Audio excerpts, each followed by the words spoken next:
Bismillah. Assalamualaikum warahmatullahi wabarakatuh.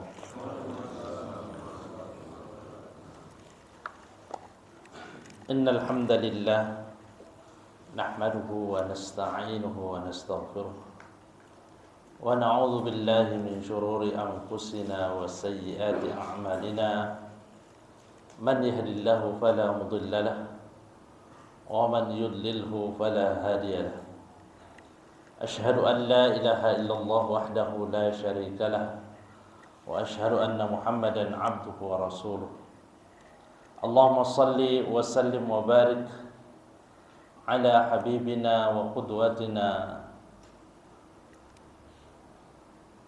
abdika wa rasulika Muhammad ibn Abdullah wa ala alihi wa ashabihi wattabi'in wa man sara ala nahji ila yaumiddin.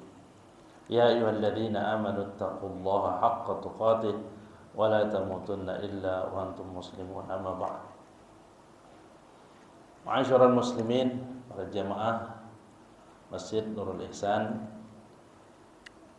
yang semoga kita bersama senantiasa memperoleh curahan rahmat dari Allah Subhanahu wa taala. Di kesempatan ini kita dipertemukan lagi oleh Allah Subhanahu wa taala di tempat yang mulia dan di situasi yang mulia juga dalam rangka thalabul ilm. Maka kembali kita saling mengingatkan supaya semangat kita, gairah kita di dalam menuntut ilmu terus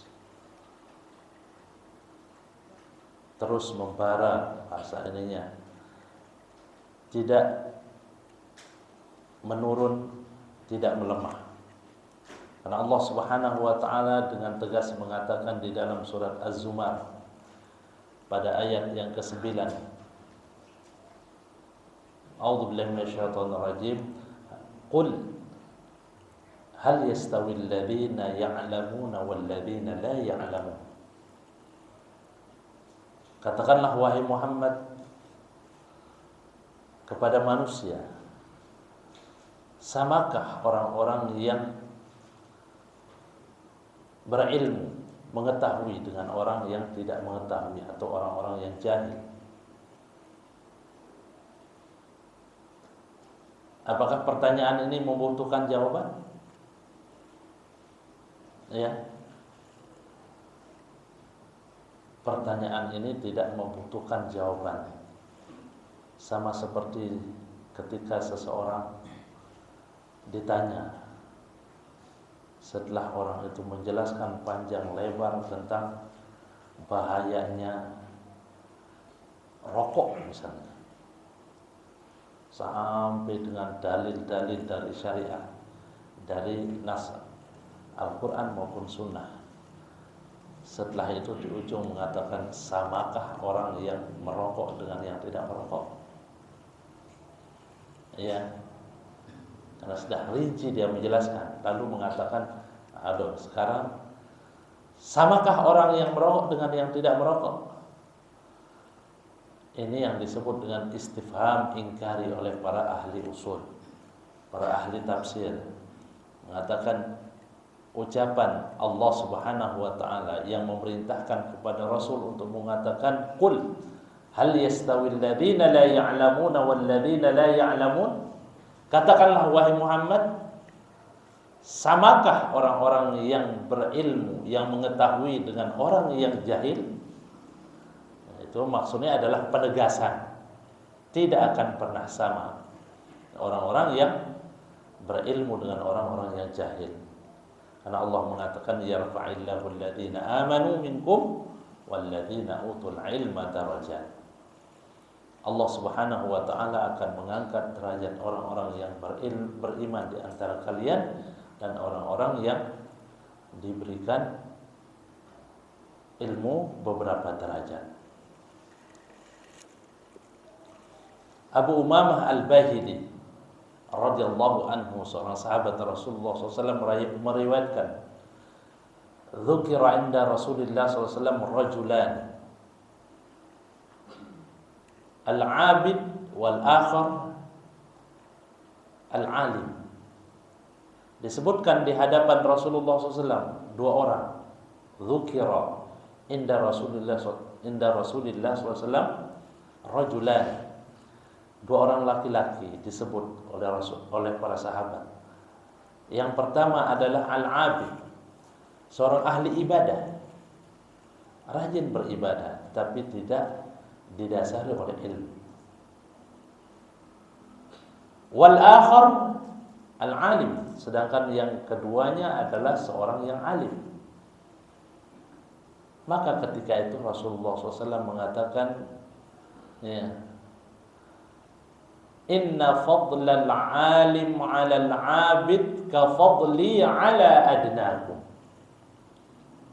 Sesungguhnya keutamaan seorang yang alim memiliki ilmu terhadap orang-orang yang abid, rajin beribadah tetapi tidak didasari oleh ilmu.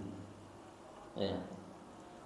Kata Rasulullah, perumpamaannya kafadli ala adna, seperti keistimewaan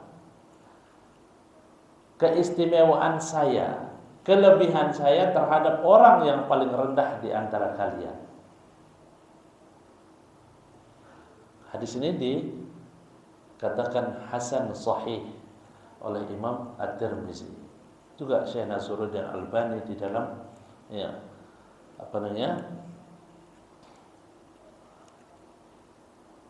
silsilah hadis sahih itu mengatakan hadis hasan sahih.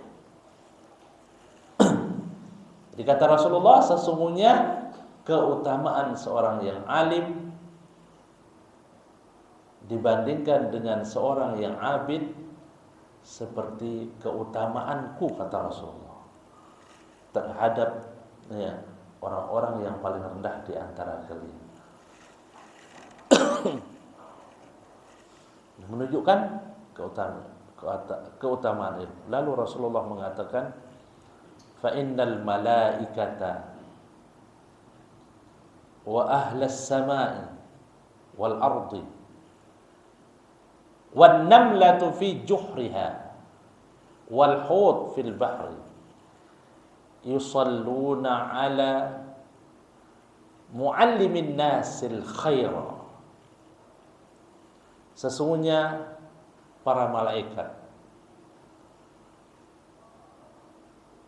kemudian seluruh penghuni langit dan bumi, wan namlatu fi juhriha, seluruh semut-semut yang ada di lubangnya, wal hautu fil bahr, dan seluruh ikan-ikan yang ada di lautan, yusalluna ala muallimin nasil khaira, mereka bersolawat.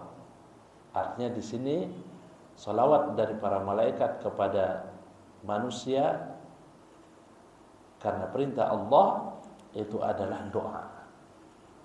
Mereka bersolawat, yaitu berdoa untuk orang-orang yang mengajarkan kepada manusia kebaikan. Begitulah keutamaannya yang mesti kita resapi betul-betul supaya kita istiqomah di dalam majelis ilmu, dalam menuntut ilmu. Seorang yang alim, kesolehannya itu untuk dua pihak. Yang pertama untuk dirinya, kedua untuk orang lain. Karena dia bisa mengangkat orang lain dari kejahilan menuju alam yang terang, penuh dengan cahaya ilmu. Bermanfaat untuk dirinya, maka ilmu yang bermanfaat, ilmu yang diamalkan tentunya, bukan hanya sekedar untuk berbangga-bangga, tetapi diamalkan lalu didakwahkan. Sedangkan abid, ahli ibadah, kesolehannya itu hanya untuk dirinya. Seorang yang rajin berzikir, menunaikan sholat-sholat yang termasuk di dalam nawafil, di luar yang wajib dia rajin, tetapi tidak memperbanyak ilmunya, mendalami secara betul-betul, sebatas mengetahui bahwa sholat itu memang dianjurkan. maka kesolehannya itu hanya untuk dirinya. Ya, ini sebagai muqaddimah saja. Kita akan lanjut sekarang pembahasan Nawaqidul Islam, kitab Nawaqidul Islam yang ditulis oleh Syekh Muhammad bin Abdul Wahhab At-Tamimi rahimahullahu taala, yang disyarah oleh Syekh Shalih bin Fauzan Al-Fauzan. Kemarin sampai kepada pernyataan, ya, ada penjelasan atau ulasan dari Syekh Fauzan Shalih Al-Fauzan, al-istislam lillah bitauhid, itu sampai kepada amma qauluhu al-inqiyad lahu bit-ta'ah fa ya'ni, itu sudah. Sekarang masuk kepada pernyataan pada halaman ketiga yang bawa bukunya. Ada yang bawa bukunya? Berlepas diri dari kesyirikan dan pelakunya. Anu bawa, tafadhal yang membawa. Dibaca halaman 3 ya. Bismillahirrahmanirrahim. Alhamdulillahirabbil alamin. Wassalatu wassalamu Pada halaman 3. ya. Wassalatu wassalamu ala asyrofil mursalin Muhammadin sallallahu alaihi wasallam. Ya hamdulillah alif Syekh Muhammad bin Abdul Wahhab rahimahullahu rahmatan wasi'ah. Ya hamdulillah syara wa ta'li Syekh Shalih Fauzan Al-Fauzan hafizallahu taala. Ya hamdulillah wa yubarik ustadzuna Mahdi Zul Hakim hafizallahu taala. Wa yarhamullahu asatuna wa warahmatullahi muslimin fi aqwalul aqlam jami'an. Barakallahu fikum. Berlepas diri dari kesyirikan dan pelakunya, pengertiannya tidak cukup bagi seorang untuk tidak menyembah selain Allah Subhanahu wa taala, tapi harus dibarengi dengan berlepas diri dari kesyirikan dan para pelakunya. Mengakui kebatilannya, kekufuran orang yang berbuat syirik, dan dibarengi dengan kebencian dan permusuhan terhadap mereka. Karena Allah Subhanahu wa taala wajib bagimu untuk memusuhi musuh-musuh Allah Subhanahu wa taala dan menyayangi wali-wali Allah Subhanahu wa taala, sehingga engkau mencintai apa yang dicintai oleh Allah Subhanahu wa taala dan mencintai siapa yang dicintai oleh Allah Subhanahu wa taala, dan membenci apa yang dibenci oleh Allah Subhanahu wa taala, serta membenci siapa yang dibenci oleh Allah Subhanahu wa taala. Inilah arti ungkapan berlepas diri dari kesyirikan dan pelakunya. Ya, cukup dulu. Itu penjelasan Syekh Shalih Fauzan Al-Fauzan hafizahullah ta'ala. Yang dimaksud dengan al-bara'ah minasyirki wa ahlihi, berlepas diri dari kesyirikan dan pelakunya. Kata beliau, fala yakfi annal insana la ya'budu illallah. Tidak cukup seseorang hanya memurnikan ibadah kepada Allah Subhanahu wa taala saja.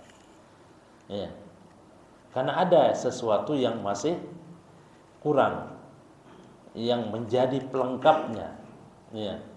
Yaitu kata beliau, fala budda an yatabarra'a minasyirki wa ahlihi wa ya'taqida butlanahu wa kufral musyrikin.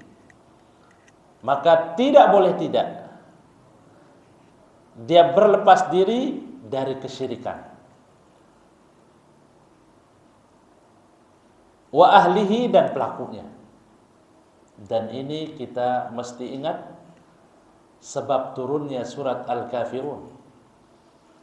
Ya, ja'a nafarun ila Rasulullah sallallahu alaihi wasallam min musyrikil Makkah. Ya. Datang sekelompok orang dari tokoh-tokoh musyrik Mekah. Lalu mereka mengatakan, ya Muhammad, ya, natasalah, mari kita damai, tidak saling, ya, mencela. Ta'budu ilahana, ya, syahran wa na'budu ilahaka syahran. Dalam sebab turunnya surat Al-Kafirun itu, Ya, para tokoh musyrik itu mengatakan, wahai Muhammad, mari kita damai. Ya. Gimana yang dimaksud dengan damai? Kata mereka, engkau menyembah Tuhan kami sebulan, atau dalam redaksi yang lain sepekan. Ya. Wa na'budu ilahaka syahran. Kami juga akan menyembah Tuhan kamu sebulan atau sepekan. Ya. Mendengar ucapan itu, maka turunlah kepada Rasulullah surat Al-Kafirun yang memerintahkan kepada Rasulullah SAW untuk tegas dalam masalah ibadah. Ya. Tidak ada campur-campur dengan kesyirikan. Ya. Ya, kalau ibadah kepada Allah, hanya kepada Allah saja.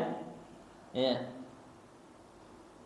Tidak dicampur-campur dengan kesyirikan. Qul, kata Allah Subhanahu wa taala, katakanlah wahai Muhammad, ya ayyuhal kafirun, wahai sekalian orang yang kafir, la a'budu ma ta'budun. Katakan kepada mereka, saya tidak akan pernah menyembah apa yang kalian sembah.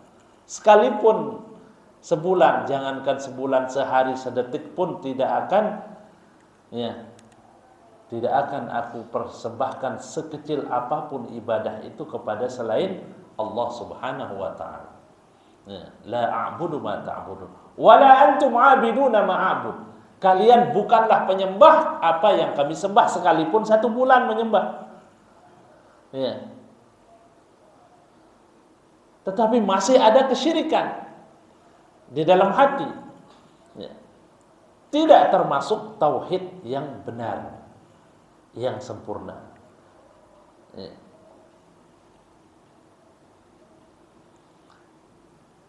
Wala antum abid, wala la a'budu ma ta'budun, wala antum abiduna ma a'bud, wala ana 'abidum ma 'abadtum, dan aku tidak akan pernah mau menyembah apa yang kalian sembah. Wala antum 'abiduna ma a'bud, diulang lagi oleh Allah. Ya. Katakan juga, kalian bukanlah penyembah apa yang kami sembah. Lakum dinukum waliyadin. Sudah. Ya. Terserah. Bagi kalian agama kalian. Kalau kalian tidak mau beriman, jangan campur-campur urusan ibadah ini. Ya.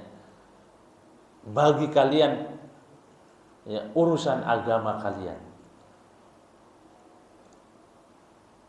Wali dan bagiku din. Ya, urusan agamaku. Tidak ada istilah campur-campur dalam masalah urusan ibadah. Ya. Kalau campur sari, kalau orang-orang yang campur-campur katanya. Ya. Dalam masalah ibadah tidak ada. Ya. Harus murni. Ya. Meninggalkan kesyirikan dan seluruh bentuknya, sekecil apapun. Bahkan dalam mukaddimah yang lalu termasuk syirik kecil. Jangan sampai ada di dalam, ya, ibadah kita. Dan berlepas diri juga dari orang-orang yang melakukan kesyirikan, ahlu syirki. Dan berkeyakinan bahwa kesyirikan itu adalah batil. Ya. Karena Allah Subhanahu wa taala dengan jelas mengatakan. Ya. Yang pernah kita ini di dalam surat Az-Zumar itu. Allah mengatakan, lain asyrakta la yahbatanna 'amal. Jika kalian melakukan kesyirikan, maka batallah seluruh amal. Kalau itu syirik besar, seluruh amal yang dilakukan oleh seseorang tidak ada artinya, hangus, tidak ada pahalanya. Ya. Wa kufrul musyrikin, dan kekufuran mereka. Karena Allah mengatakan, innal ladzina kafaru min ahlil kitab wal musyrikin. Sesungguhnya orang-orang yang kafir, orang-orang yang kufur Siapa mereka? Min ahlil kitab. Pertama, ahlul kitab. Dikatakan oleh Allah Subhanahu wa taala kafir. Ya. Kecuali yang meninggal tatkala mereka hidup di zaman Nabi mereka atau sebelum diutus Rasulullah SAW. Di antara ahli kitab itu kalau yang beriman dengan ajaran Nabi mereka, bertauhid, kemudian melaksanakan ajaran Nabi mereka, ibadah-ibadah yang diperintahkan melalui para Nabi mereka, lalu mati di masa itu. Allah mengatakan innalladzina amanu innalladzina hadu wan nasara, sesungguhnya orang-orang yang Yahudi wan nasara dan Nasrani yang mengikuti ajaran para rasul mereka dulu sebelum diutusnya Rasulullah dan mati sebelum bertemu dengan Rasulullah. Was-sabiin, sabiin itu adalah umat-umat yang mengikuti ajaran para nabi yang terdahulu, yang masih murni, disebut sabi. Maka Rasulullah juga dulu pernah dituduh dengan sabi'i, oleh orang-orang jahiliyah. Hati-hati dengan sabi'i itu. Dia bisa memisahkan antara ibu dan anak, antara istri dan suami, antara keluarga dengan keluarga. Itu dia sabi'i. Sabi'i itu maksudnya adalah orang-orang yang mengikuti ajaran para nabi terdahulu, murni bertauhid, lalu beribadah sesuai dengan tuntunan para rasul yang diutus oleh Allah Subhanahu wa taala. Innal ladzina hadu wan nasara was-sabiin man amana billahi wal yaumil akhir. Orang-orang yang beriman kepada Allah dan hari akhir, wa amila salihah, dan beramal saleh, lahu falahum ajruhum 'inda rabbihim wa la khaufun 'alaihim wa lahum yahzanun. Bagi mereka itu tidak ada kekhawatiran. La khaufun 'alaihim falahum ajruhum, bagi mereka pahala dari sisi Allah Subhanahu wa taala. Wa la khaufun 'alaihim wa lahum yahzanun. Dan mereka tidak akan merasa khawatir di dalam kehidupan dunia ini dan tidak akan pernah sedih. Itu ahlul kitab. Dan ditegaskan juga oleh Rasul, kalau sudah diutus Rasul, walladzi nafsi biyadihi, kata Rasulullah, demi zat yang jiwaku berada di tangannya, la yasma'u bi yahudiyyun wala nasraniyyun thumma yamutu, tiada mendengar apa yang aku bawa ini, baik dia seorang Yahudi maupun Nasrani, kemudian mati, walam yu'min billadzi ursiltu bihi, tetapi dia tidak beriman dengan apa yang aku bawa, yang diutus dengannya, yaitu ajaranku, illa kana min ahlinnar, kecuali tempatnya adalah neraka. Hadis Bukhari. Bahkan muttafaq alaih. Itu tentang ahlul kitab yang disebut oleh Allah di dalam surat Al-Bayyinah tadi. Wal musyrikin, dan orang-orang yang melakukan kesyirikan. Musyrik, masuk di dalamnya adalah orang-orang yang melakukan kesyirikan yang besar di kalangan kaum muslimin. Harus kita baro'ah, berlepas diri. Namun beda cara baro'ahnya dengan orang-orang musyrik yang memang asalnya adalah musyrik, seperti para penyembah berhala, paganisme itu, Hindu, Buddha, Konghucu dan lain sebagainya itu. Dengan orang yang muslim tetapi melakukan syirik besar. Kalau orang yang non-muslim, musyrik dari non-muslim ini, kita wajib mendakwahi secara umum. Tapi orang-orang yang berbuat kesyirikan di kalangan kaum muslimin yang kita dakwahi, lalu jika mereka berubah, bertobat, maka kita harus mencintainya.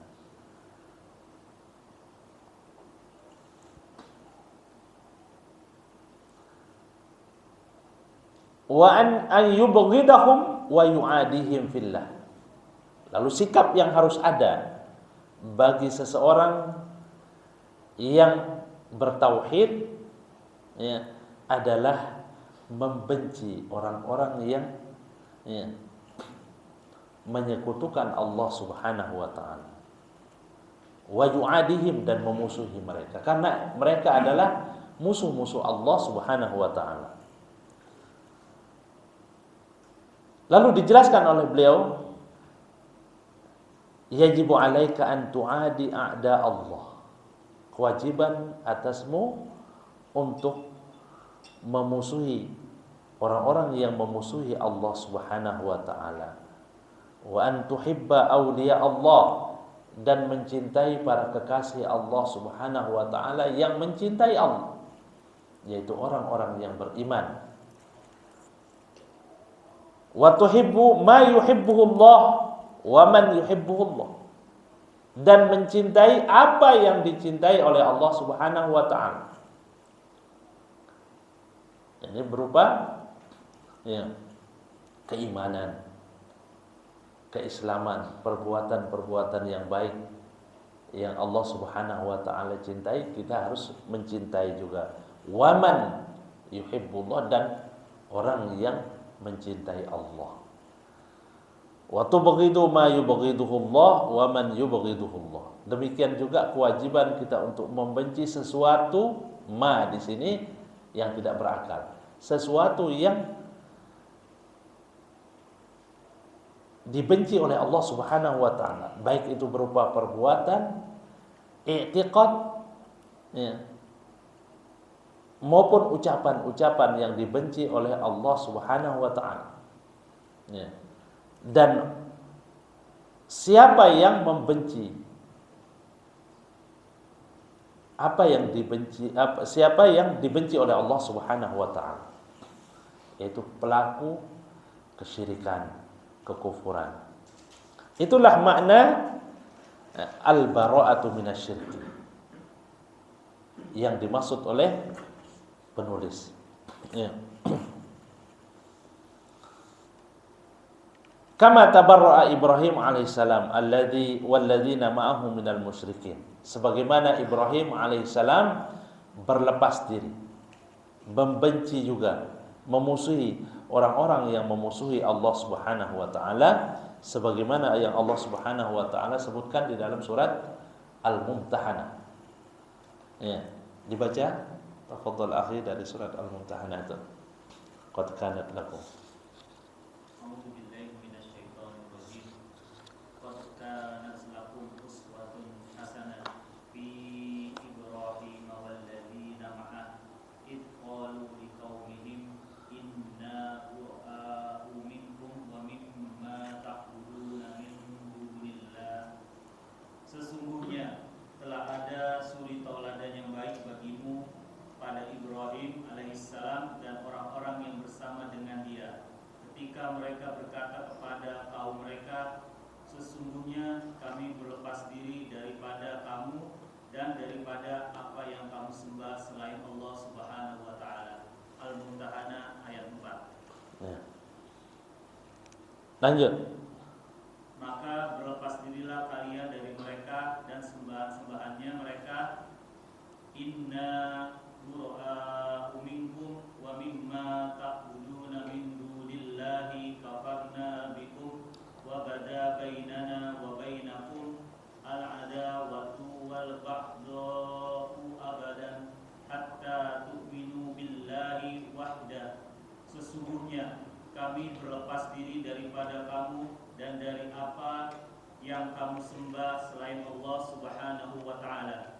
Kami ingkari kekafiranmu dan telah nyata antara kami dan kamu permusuhan dan kebencian buat selama-lamanya sampai kamu beriman kepada Allah Subhanahu wa taala. Dan firman Allah, sebentar dulu, pada kafarna bikum wa bada bainana wa bainakumul adawatu wal baghdha, itu bukan surat Al-Mujadilah, tetapi lanjutan. lanjutan dari Al-Mumtahanah. Ya. Kafarna bikum wa bada bainana wa bainakumul adawatu wal baghdha'u abada hatta tu'minu billahi wahdah. Ya, lanjutan dari surat Al-Mumtahanah itu. Ya. Jadi pelajaran yang diberikan, yang dicontohkan oleh Ibrahim, ya, sikap tegas terhadap orang-orang yang kafir dan musyrik. Karena pada zaman Nabi Ibrahim itu sampai dengan bapaknya sendiri Azar, ya, adalah seorang yang musyrik. Penjelasan para ulama Ahlus Sunnah, ya, mengatakan bapak yang dimaksud di situ adalah bapak secara nasabnya. Kan ada, ya, apa namanya, semacam pernyataan-pernyataan yang ini mengatakan bapak yang dimaksud di sana adalah, ya, paman. Tapi Ahlus Sunnah wal Jamaah meyakini bahwa bapak yang dimaksud di sana adalah secara nasab. Bapaknya Nabi Ibrahim adalah seorang yang musyrik. Ya. Maka Nabi Ibrahim dengan tegas mengatakan, ya, kafarna bikum wa bada bainana wa bainakumul adawat wal baghdha. Kami ingkari kalian. Kafarna bikum. Ya. Kami tidak setuju, kami, ya, mengingkari kalian. Wa bada bainana wa bainakumul adawat wal baghdha. Dan nyata antara kita dengan kalian permusuhan, ya, wal baghdha, dan kebencian, abadan, selamanya, hatta tu'minu billahi wahdah, ya, sampai kalian beriman hanya kepada Allah Subhanahu wa taala saja, wahdah, satu-satunya sembahan yang berhak untuk disembah.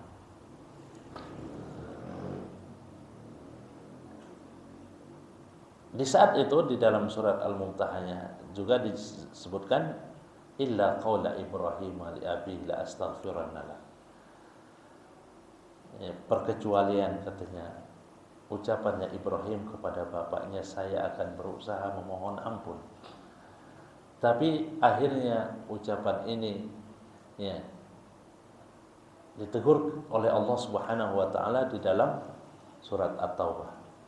Ya, bahwa tidak sebatasnya bagi orang-orang yang beriman untuk memohonkan ampun kepada orang-orang yang kafir. Kafir baik mengingkari maupun melakukan kesyirikan yang besar. Maka lil mu'minin ayyastaghfiru.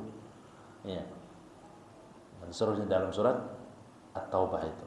Tidak sebatasnya bagi orang-orang yang beriman untuk memohonkan ampun kepada orang-orang yang kafir.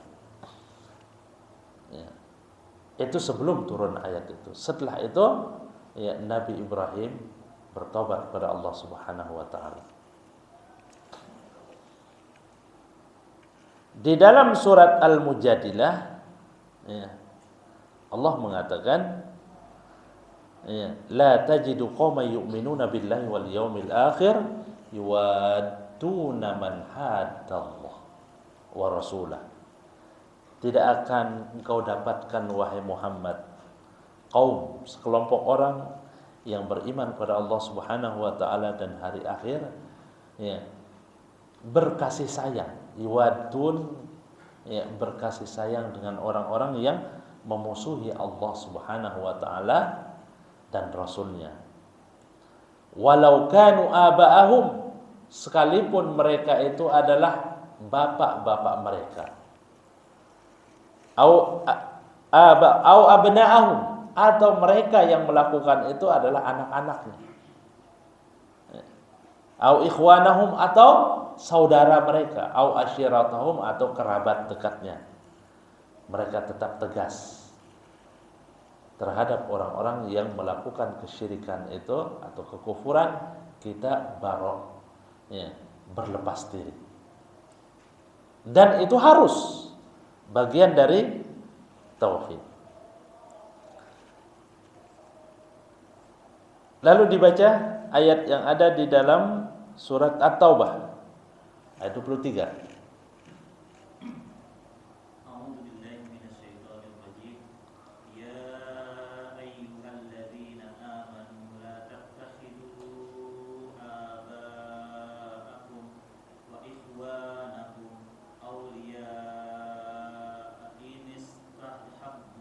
Inistahabbul kufra 'alal iman.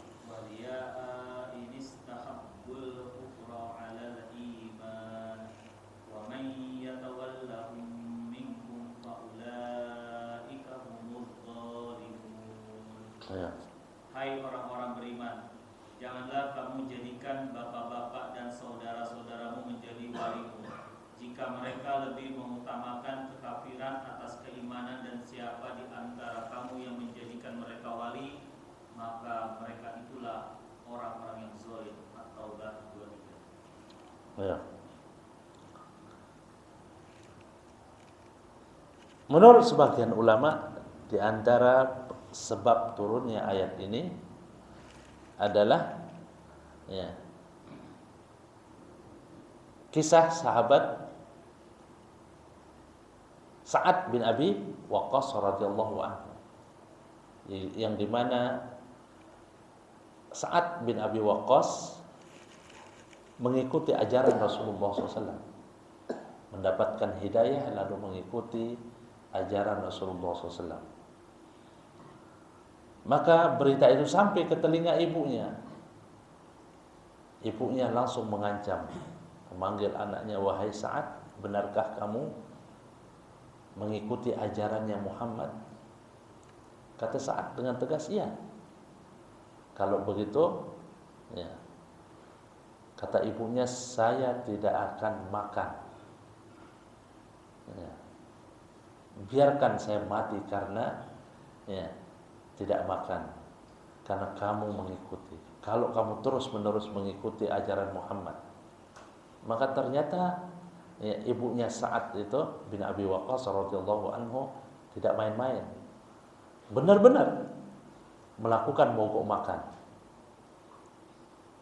Berharap dengan itu Sa'ad bin Abi Waqqas kembali kepada kesyirikan agama nenek moyangnya.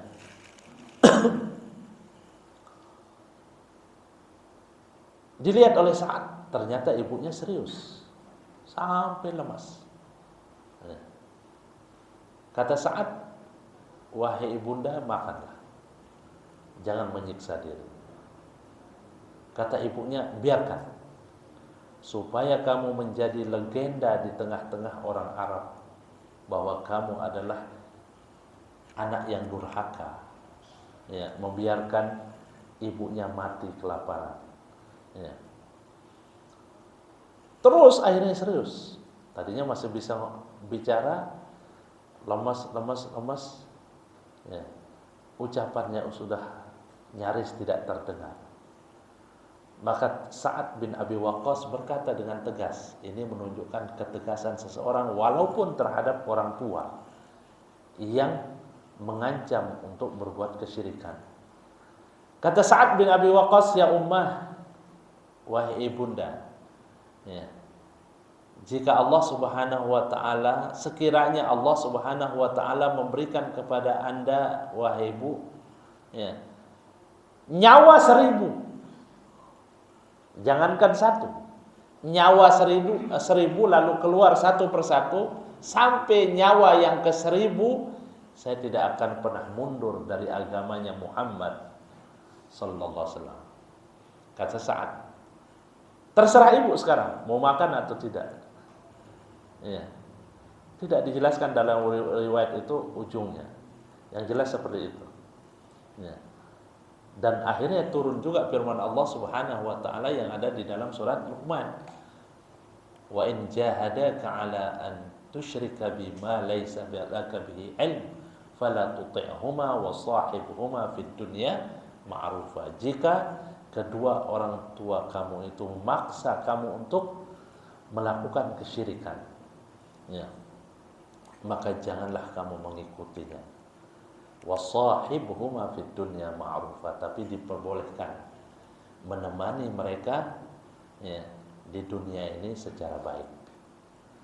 Boleh seseorang tinggal di rumah bersama orang tuanya yang masih musyrik, dengan harapan bisa dengan jalan dia Allah Subhanahu wa taala memberikan hidayah. Karena betapa banyak dalam hidup ini seorang bapak atau ibu yang masih Nasrani kemudian anaknya muslim, ya, setiap hari dia perdengarkan ya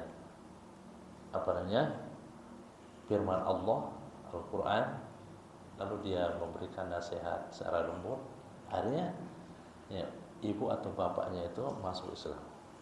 Ya, dan itu adalah pahala yang besar sekali. La ayyahdiyallahu bika rajulan wahidan khairun laka min humrin ni'am, kata Rasul.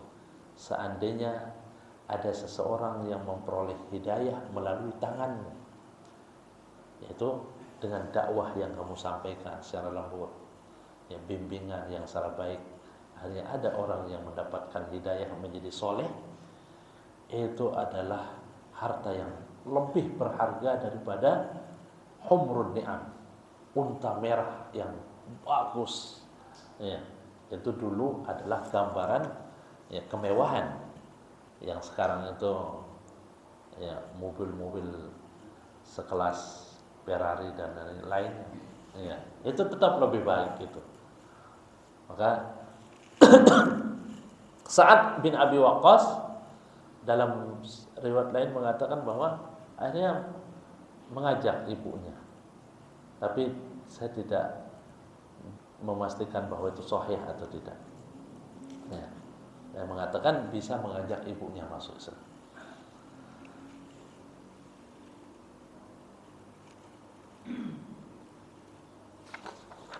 Lalu Allah Subhanahu wa taala berfirman ya di dalam surat Al-Mumtahanah ini, ya ayyuhalladzina amanu la tattakhidhu aduwwi wa aduwwakum awliya. Itu di ayat awal pertama-tama di dalam surat Al-Mumtahanah. Ya ayyuhalladzina amanu la tattakhidhu aduwwi wa aduwwakum awliya. Ya.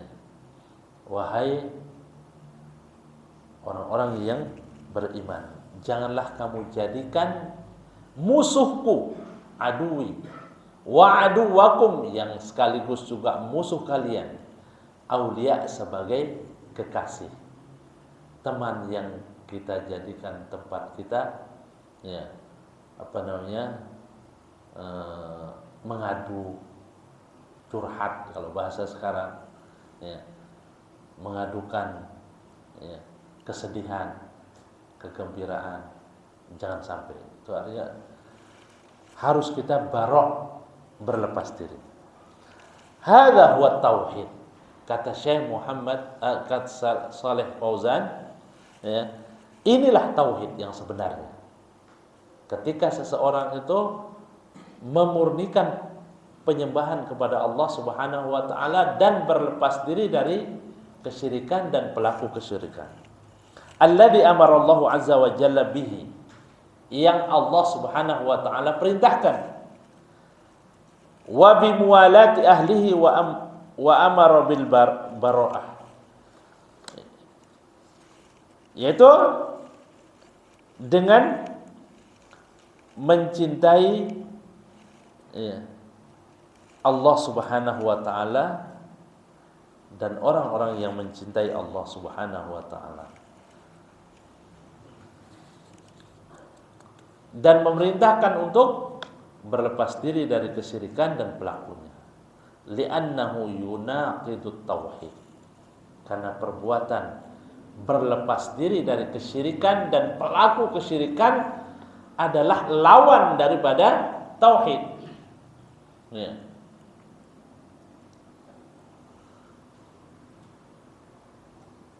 Terakhir kita ini sampai alinea berikutnya itu dilanjut. Dan Islam itu mempunyai beberapa nawaqid, pembatal. Kadang manusia masuk Islam tetapi ia melakukan beberapa hal-hal yang menjadikannya ia keluar dari Islam, baik disadarinya ataupun tidak. Maka wajib bagi setiap manusia untuk mengetahui beberapa pembatal-pembatal keislaman ini. Iya. Jelas ini. Islam itu memiliki nawaqid, pembatal yang menjadi kesempurnaan keislaman seseorang bila menjauhi hal-hal yang membatalkan keislaman. Ada rukun Islam yang harus terpenuhi, tetapi ada pembatal-pembatal Islam yang harus dihindari agar keislaman seseorang itu menjadi sempurna. Kata Syekh Shalih Fauzan, faqad yadkhulul insan al-Islam lakin yartakibu asya' tukhrijuhu minal Islam. Terkadang seseorang masuk ke dalam Islam, akan tetapi dia melakukan hal-hal yang akan mengeluarkan dirinya dari Islam. Dia sadar atau tidak sadar.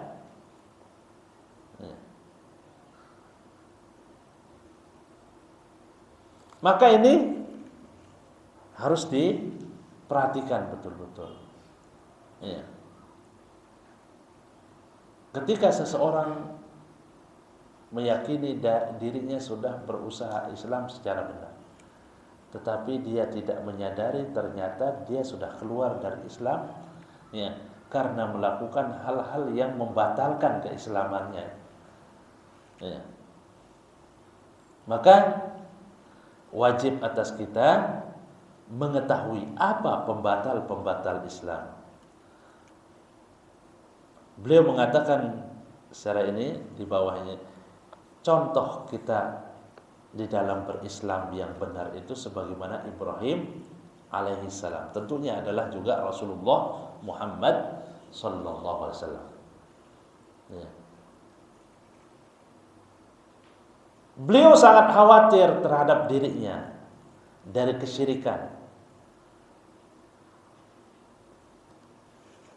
Padahal beliau sendiri yang menghancurkan berhala-berhala.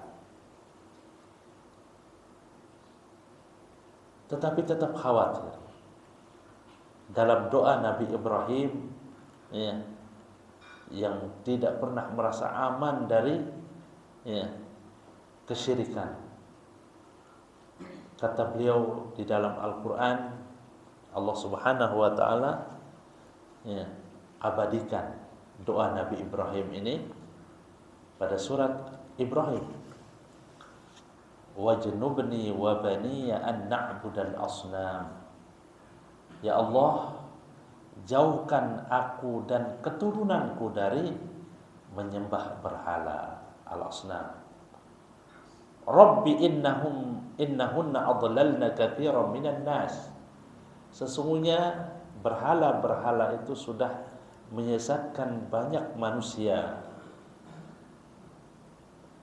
Ini doa Nabi Ibrahim yang menunjukkan kekhawatiran beliau dengan namanya kesyirikan. Kekhawatiran yang luar biasa sampai mohon kepada Allah Subhanahu wa ta'ala. Padahal beliau sudah tegas sekali dalam dakwahnya sampai diancam dibakar. Bukan hanya diancam dibakar, tetapi Allah Subhanahu wa ta'ala menjadikan api itu menjadi dingin sebagai mukjizat yang Allah perlihatkan kepada orang-orang yang musyrik itu. Beliau sudah tegas dalam ibadah, dalam dakwah, sampai berani menghancurkan, tapi tetap khawatir terhadap dirinya. Jangan-jangan dalam ibadahnya itu masih tercampur dengan kesyirikan. Maka Syekh Shalih Fauzan di sini mengatakan, lamma ra'a kathrata syirki wa kathratal al-maftunin, manakala Ibrahim melihat menyebarnya kesyirikan dan banyaknya orang-orang yang terfitnah dengan kesyirikan, maka Nabi Ibrahim khawatir terhadap dirinya. Kemudian kepada kita, beliau mengatakan wal insanu bashar. Sedangkan manusia itu jelas-jelas manusia. Walladzina waqa'u fi syirki bashar. Yang terjerumus di dalam kesyirikan itu adalah manusia dan juga jin. Wal insan la yuzakki nafsahu. Seseorang tidak boleh menganggap dirinya suci, bersih. Ya. Allah mengatakan fala tuzakku anfusakum huwa a'lamu bimanittaqa. Dalam surat An-Najm itu, jangan kalian menganggap diri bersih. Seharusnya khawatir dari dosa. Itu harus ada. Ya. Takut, khawatir luar biasa. Ya. Dari dosa itu. Jangan menganggap diri kita bersih. Saya ini orang yang suci, tidak melakukan kesyirikan. Ya. Itu tidak diperbolehkan. Karena iblis tidak akan pernah berhenti menjerumuskan manusia ke dalam dosa, terutama dosa syirik, dosa yang paling besar. Ya.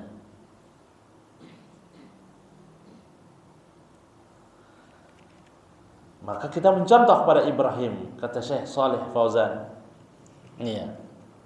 Wal insan la yuzakki nafsa wa la ya'manu ala dinihi.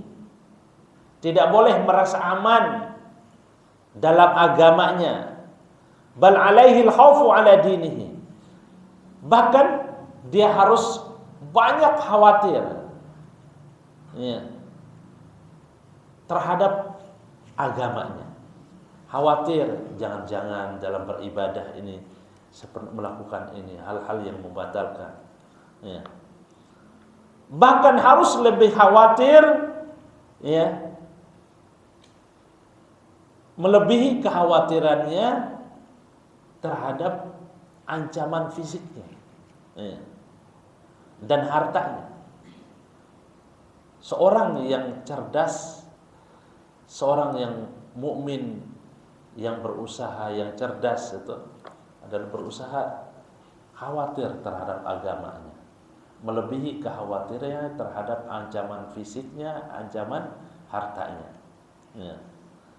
Sebagaimana Nabi Ibrahim, bukannya, ya, mengkhawatirkan ancaman terhadap keluarganya yang bersifat fisik, tetapi yang diabadikan oleh Allah, ya, kekhawatirannya terhadap agama. Maka doanya itu diabadikan oleh Allah, wajnubni wa baniya an na'budal asnam. Ya. Maka ini harus kita jadikan sebagai cermin, ya, dan panutan. Ibrahim alaihissalam juga Rasulullah SAW. Di mana Rasulullah SAW 13 tahun di Madinah itu lebih banyak dakwah ke beliau itu kepada tauhid. Ditambah lagi, ya, di Madinah dikuatkan lagi tauhid itu selama 10 tahun itu. Sehingga terbentuklah, ya, komunitas kaum muslimin yang mudah tunduk kepada Allah Subhanahu wa taala.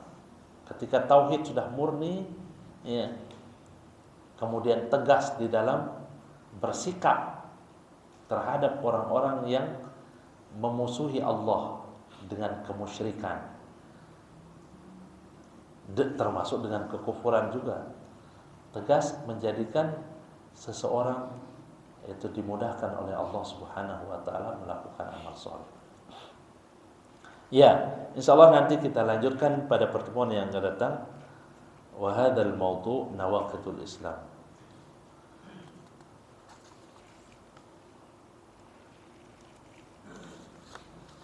Ditandai ya di halaman 6.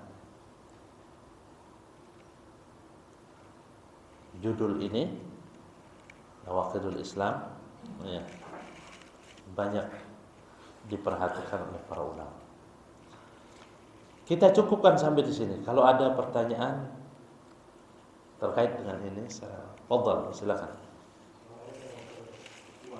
Waalaikumsalam warahmatullahi wabarakatuh.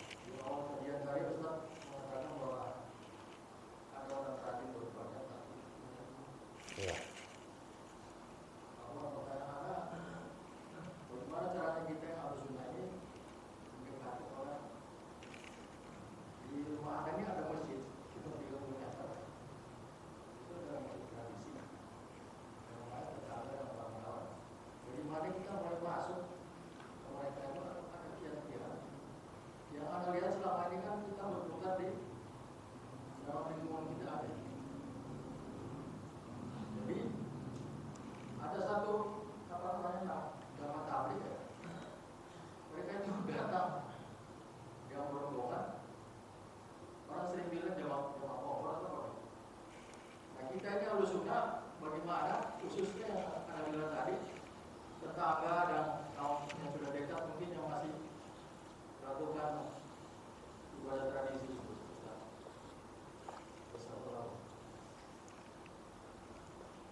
Iya.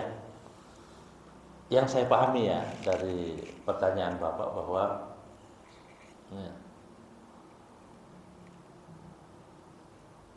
mengapa kalau dalam bentuk pertanyaannya, mengapa terkesan bahwa teman-teman yang sudah mulai sadar mempelajari sunnah ini ya, jarang atau jarang kelihatan dakwah yang agak intens ya, kepada masyarakat bawah, masyarakat awam, untuk mengajak mereka sholat ya. Bahkan nyaris tidak ada yang mendatangi door to door mengajak sholat di waktu sholat tiba ya. Sedangkan di tempat lain ya, atau di lain pihak ada teman-teman kita, maaf saja saya sebutkan juga, adalah jamaah-jamaah tabligh ya, bersemangat mengajak kaum muslimin untuk sholat. Sebenarnya mengajak kaum muslimin untuk sholat, menghadiri sholat berjamaah, bukan hanya tugas saudara kita para ya jamaah tabligh itu tugas kita bersama.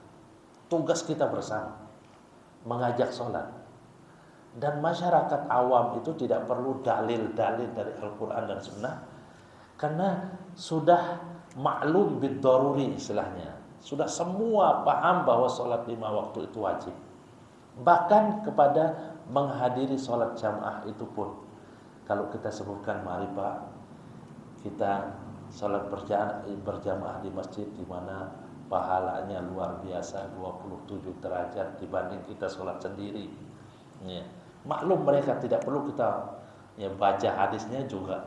Yang penting kita apa yang kita pahami sekilas dari hadis tentang keutamaan sholat jamaah ya. Itu bukan hanya tugas mereka ya. Itu tugas kita semua. Dan tidak perlu seperti kita duduk di majelis ilmu ini di belakang meja menjelaskan dengan dalil. Mengajak saudara-saudara kita sholat dan menghadiri sholat jamaah ketika adzan dikumandangkan itu kewajiban kita bersama. Dan insya Allah itu ya bagian pokok yang pertama-tama kita harus ya, arahkan saudara kita. Karena bagaimana mungkin mereka bisa mendengarkan nasihat ceramah kalau tidak hadir ya, di majelis ilmu. Karena di sini kadang-kadang dilaksanakan ya, tausiah ya, 10 atau 15 menit setelah sholat gitu ya. Karena ada kesempatan mereka untuk mendengarkan. Kewajiban kita bersama. Kalau bahasanya kapan lagi ya. Apakah kita menunggu sampai kita mati? Ya tidak mungkin untuk dakwah kalau sudah mati. Atau Setelah kita sakit aja tidak mungkin kita mengajak mereka datang ke rumah mereka, berkunjung ke rumah saudara sesama muslim, ya. Apalagi dengan niat untuk mengajak mereka kepada sunnah, yaitu pelaksanaan syariat Rasulullah SAW. Itu yang dimaksud sunnah di sini. Ya, jangan sampai kita tidak tegaskan, Pak, mari kita belajar sunnah. Bukan maksudnya sunnah secara fikih, yang kesannya boleh ditinggalkan kalau sunnah itu. Tapi kalau sudah berbicara sunnah, diperjelas. Mari Pak kita beribadah. Ya, Rasulullah sudah menuntunkan begini kalau sholat jamaah itu di masjid. Ya. Perjalanan kita saja, langkah kita menuju masjid setelah kita berwudu di rumah, Pak. Ya, yang satu menghapuskan dosa, yang satu mengangkat derajat, meninggikan derajat. Itu perlu kita jelaskan juga. Ya. Tentang langkah-langkah kaki kita menuju masjid itu. Ya, dan itu ternyata oleh saudara-saudara kita yang terlibat dalam Islam jamaah tabligh itu dengan rinci karena menjelaskan, Pak, berwudu dari rumah, ya ayo kita ke masjid, setiap langkah kita itu mengampuni dosa, Pak. Dijelaskan. Ya. Yang sedikit, saya bukan mengatakan tidak ada di antara saudara-saudara kita yang belajar sunnah ini mengajak, ada, tapi sungguh sangat sedikit, dan semangatnya itu terkadang lemah. Seharusnya keistiqomahan. Dan jangan sampai ada kata-kata yang kasar di dalam mengajak itu, karena merasa diri sudah ngaji sunnah lama, sampai mengatakan, Pak, kalau nggak ikut sholat jamaah munafik, Bapak. Kan ada yang gitu, munafik. Karena Rasulullah mengatakan, asqalus salat alal munafiqin salatul fajri wa salatul isya. Paling berat salat bagi orang munafik itu salat isya dan subuh berjamaah, Pak. Munafik, Pak, kita nanti. Wah, ini bisa ini. Yang pertama, ajakan dulu, jelaskan tentang keutamaannya, derajat yang diperoleh. Ya.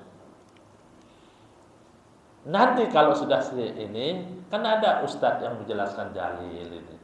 Jadi dia nggak langsung ini. Kalau main tembak, ada ceritanya, Syekh Muhammad bin Shalih Al-Utsaimin menceritakan, ada seorang mau berangkat ke masjid, lewatlah di jalanan pinggirnya itu ada pohon kurma. Ada orang sedang di atas pohon kurma, lagi metik kurma. Yang mau berangkat ke masjid, dia mengatakan, ya himar, atas maul adzan dalam redaksi bahasa Arabnya. Keledai, nggak dengar azan. Maka dijawab oleh orang yang ada di atas pohon itu, anta awalan yaqir. Apa maksudnya? Duluan aja monyet. Kan gitu akhirnya. Ya, jangan sampai kita itu. Sekalipun kita sudah lama belajar sunnah, duduk di majelis ilmu, bahkan di sana sini kajian sunnah kita hadiri, hindari kata-kata yang kira-kira akan menyakitkan.